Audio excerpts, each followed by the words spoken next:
రేవంత్ రెడ్డి గారు నీకు ఒక బంపర్ ఆఫర్ ఇస్తున్నాం. చలో నీకు ఒక బంపర్ ఆఫర్.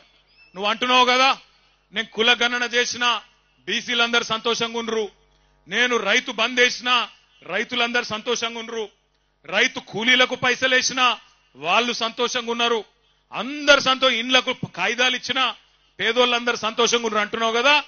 దమ్ముంటే రేవంత్ రెడ్డి కొడంగల్ ఎమ్మెల్యే పదవికి రాజీనామా చేసి మళ్ళీ ఇక్కడికి రా, ఎవరు గెలుస్తారో చూద్దాం. నీకు మాటిస్తున్నాం. మేము ఇంతమంది రాము, నువ్వు భయపడకు. మేము ఇంతమంది రాము ప్రచారంకు.